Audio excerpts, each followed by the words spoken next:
Hey everyone, welcome to Spiral Eliminations. I'm Sky Gracely. If you're new, this is where we dive into mysteries, weird news, and the kind of stories you'd hear on late night radio. We love connecting scientific discoveries with old legends and really strange headline stuff. We like to start every episode with a life update, just so it feels a bit more like friends catching up, not just two voices in your headphones. And greetings from London, I'm Ree Sparrows. If this is your first time listening, glad you found us. Pull up a chair, or, if you're Sky, maybe grab a crystal. Okay, so, this past weekend, I went down to the Festival of Flight at Long Beach Airport. Vintage planes everywhere, lots of families, everyone in a good mood.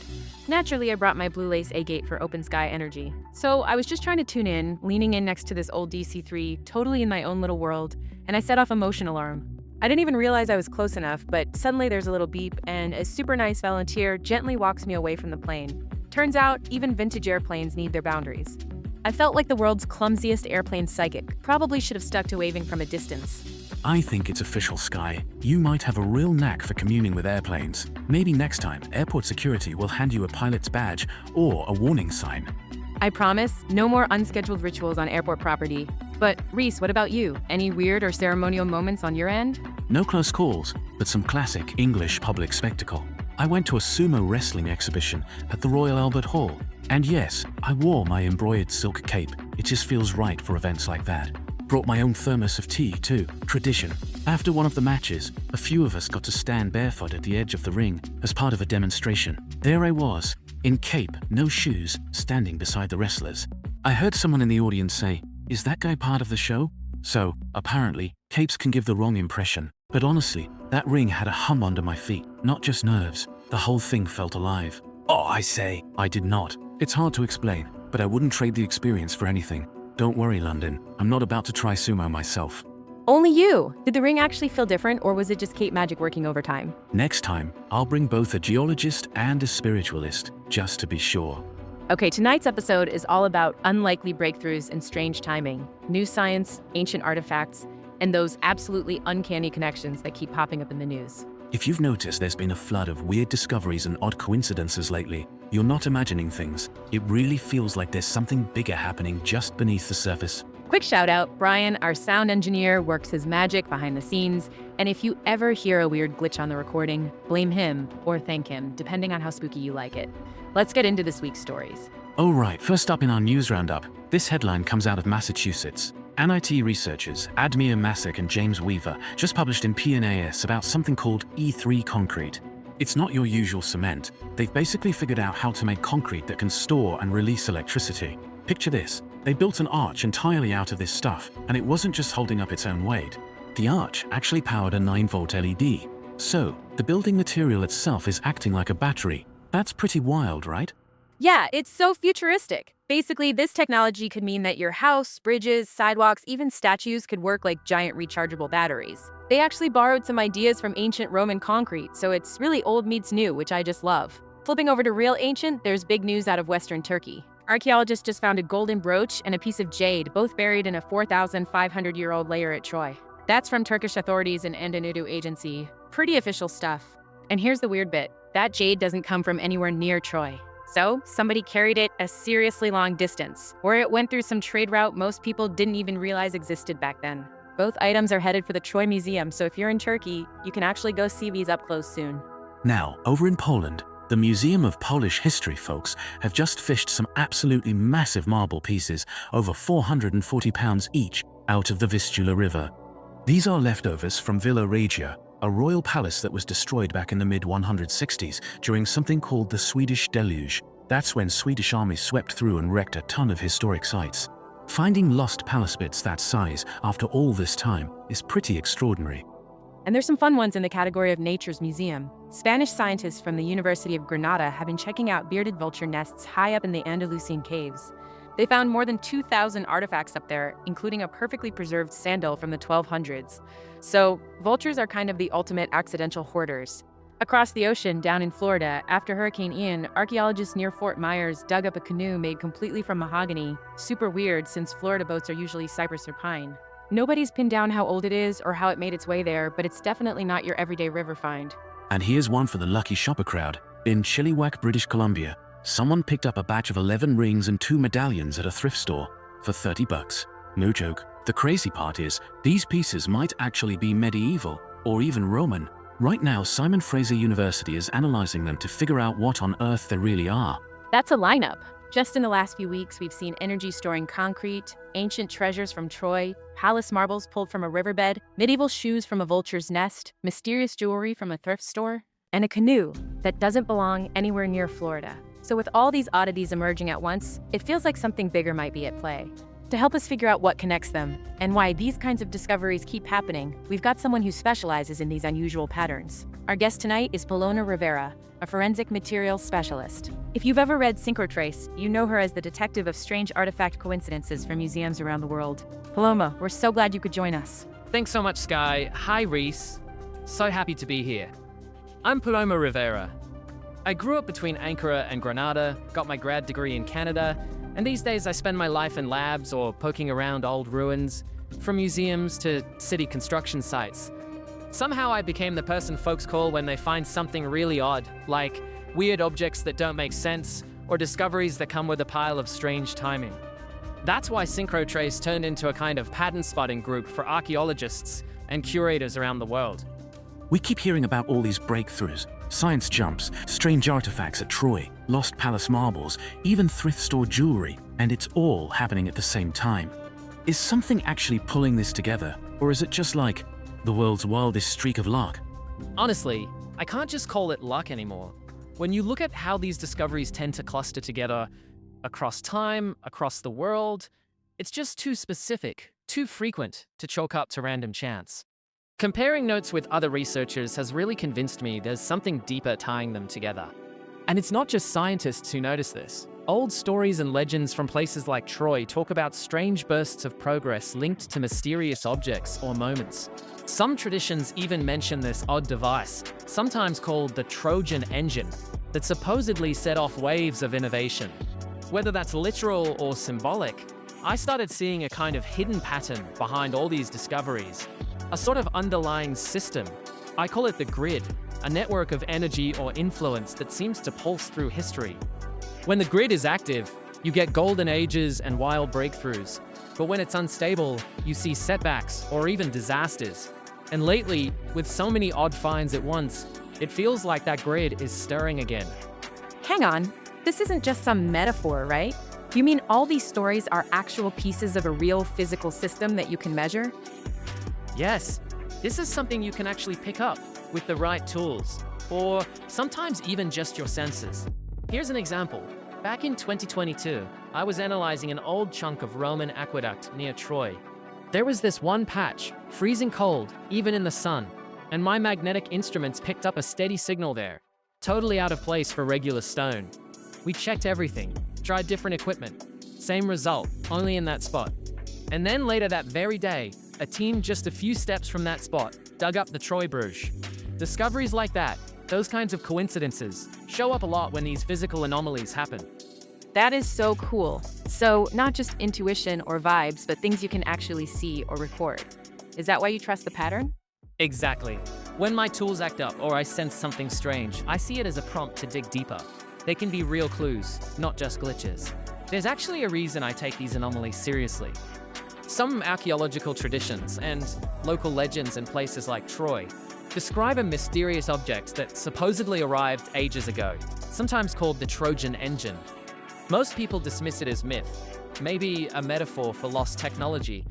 But with the odd evidence we keep seeing, the strange signals, cold spots, even new materials, it becomes harder to ignore.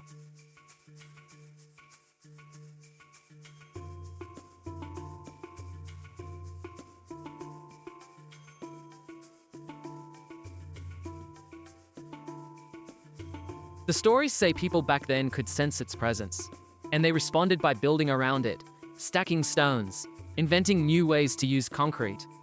These structures sometimes seem to behave like wires, channeling or tuning whatever force the engine gave off. So these ancient buildings weren't just decoration, they were actually moving energy around. Exactly. Those early structures formed what I call the first grid, like a hidden network right in the ground itself. As people built more, the network grew, and for a while, things actually got pretty amazing. Cities boomed, people invented things nobody should have had yet, And there are even stories about miraculous healing or the weather changing on command. Wait, literally changing the weather? Like storms or rain, just on cue? That's what some of the old sources suggest. But it never lasted, because every time the grid got overused or mismanaged, disaster hit. Seas fell, sometimes overnight, and entire dark ages swept in. And after that first big collapse, records say the survivors split into two main camps that took very different attitudes toward the grid. Those two groups, whose rivalry still echoes today, are at the heart of many artifact controversies. One became known as the Aurelians. They believe the grid might make life better, but only if handled carefully. They're the ones always digging up artifacts, studying ancient sites, and trying to control how, or if, the engine gets used. So, kind of like guardians trying to protect or limit the use of that ancient power. Exactly. But then you have the Deluge Consortium. They think the grid's far too dangerous for anyone. Their main goal is to keep things separated, keep the system broken, hide the keys wherever possible. They'll stash artifacts in museum basements, break up finds, leak fake stories, whatever stops anyone from putting it all together. So they're both still playing their sides, like right now, not just ancient rivalries? Definitely. While these groups stay out of the spotlight, you can see their fingerprints everywhere. In museum disputes, grand tug-of-wars, even controlling what gets published. Over the years, I noticed something odd. It wasn't just about digging up objects, but about the weird patterns that surround them. Like when certain things are found, instruments go haywire, or strange environmental effects pop up. That's when I started thinking objects like the Troy brooch, the jade, the marble, even those thrift store rings had a deeper function. I started calling them resonance keys, because just like keys can unlock doors or play notes, these items seem to tune or alter the energy in the grid. Some balance it, some disrupt it, and some actually wake up long dormant parts of the system. So if someone finds one, does it do anything wild? Or does it need the right setup? Like, can a regular person just stumble on one and start something? Most of the time they're dormant, just interesting old stuff. But if one ends up in just the right place, like an ancient stone circle that still live, or maybe even in contact with some new high-tech concrete, you can measure weird changes. Things like sudden cold spots, a magnetic field that just shouldn't be there, or museum artifacts that never tarnish when they're near certain stones. There have even been security alarms that keep going off for no reason until an artifact is moved away. That sounds straight out of a myth. Honestly, it's like Prometheus bringing forbidden fire to humanity and the gods trying to shut it down. The Aurelians give, the deluge group takes away, like the old flood legends or Babel when people reach too high. Completely. These stories aren't just metaphors, they're like echoes from times when the grid was unstable and humanity paid a price. That's why so many cultures connect disasters or miracles to particular objects or places. And as researchers like me have combed through the patterns, both in old stories and real scientific reports, another idea sometimes pops up. The possibility that the grid isn't just a blind force, but has some kind of awareness built in.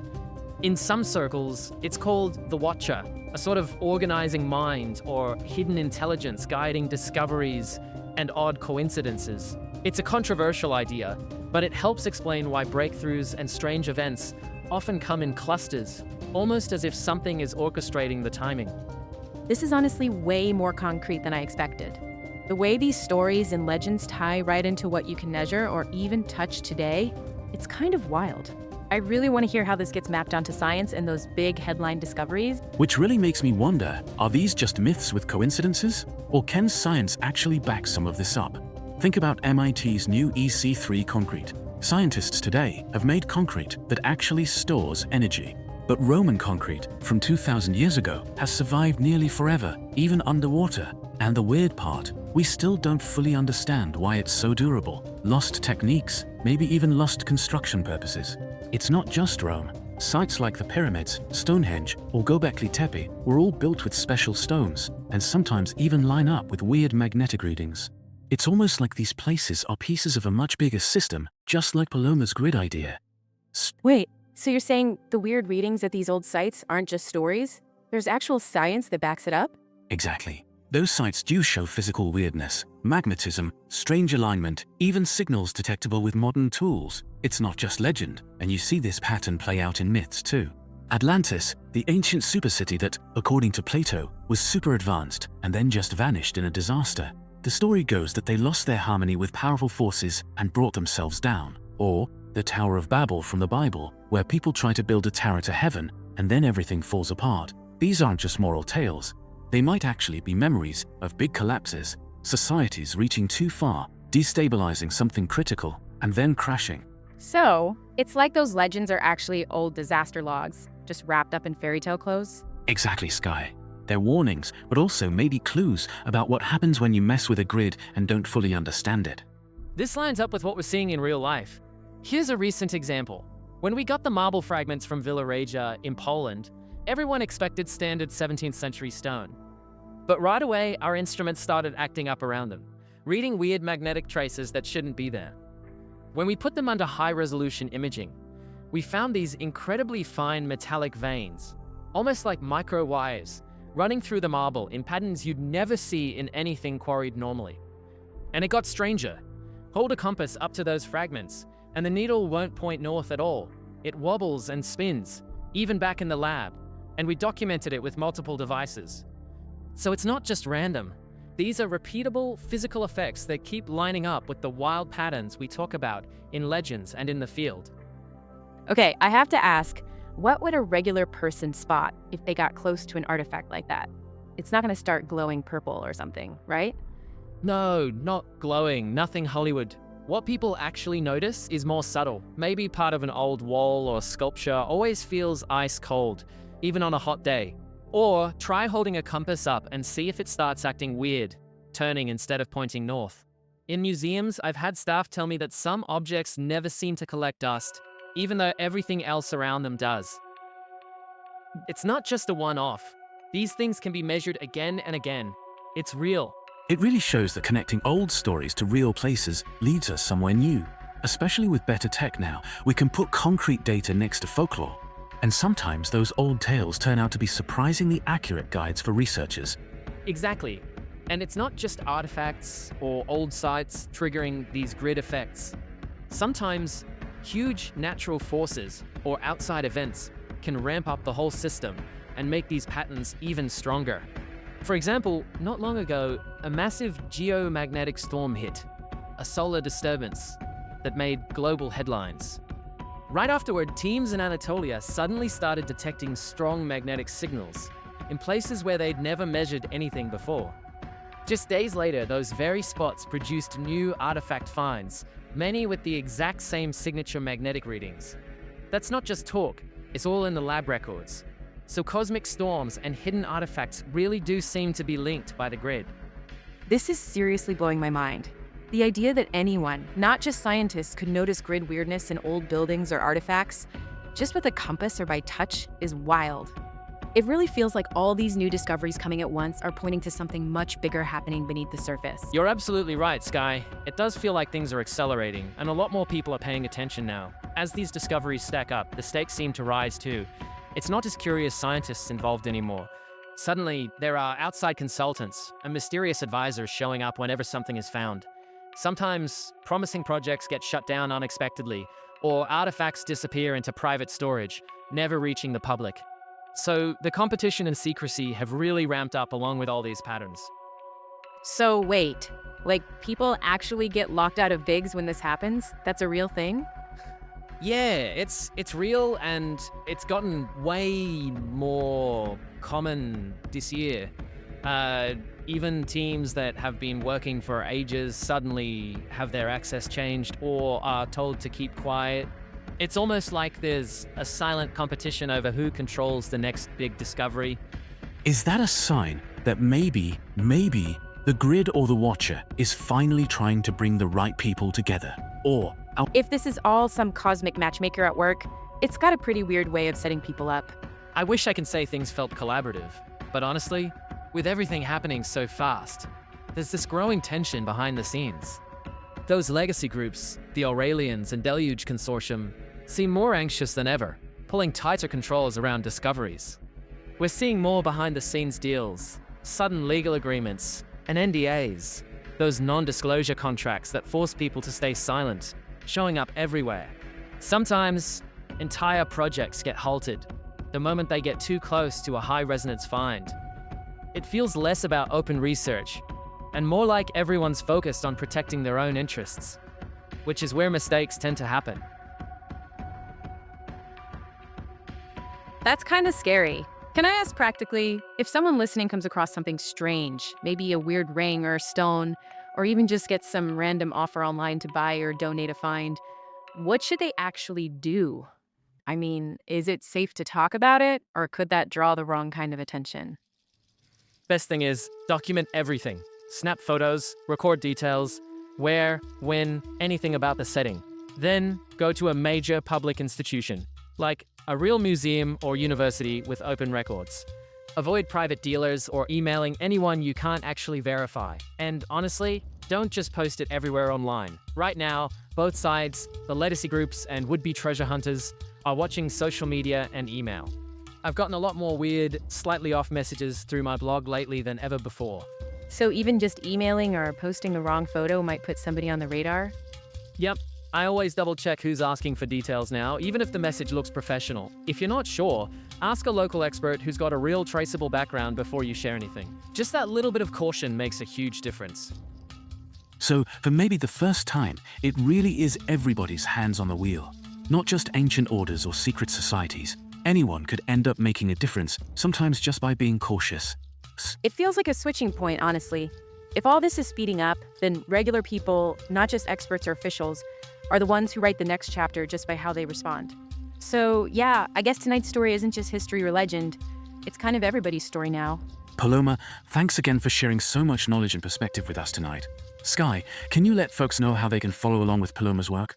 Of course, Reese. Paloma, for everyone listening who wants to know more or share their own discoveries, where can they find your work or get in touch? Thank you, Sky, and thank you both. My blog at synchrotrace.net. We post about odd artifact finds, strange timing, all those little weird moments. And if something uncanny happens to you, please send it in. I love connecting those dots. Seriously, check out Synchrotrace. It is the best kind of rabbit hole. And for us, don't forget to subscribe, leave a review, or just share your thoughts. We always love hearing from you, and we'll have more mysteries coming soon. Take care, everyone. And thanks again, Paloma. Cheers to all of you listening. See you next time. Thank you. Have a great week, everyone. And may your discoveries be mysterious.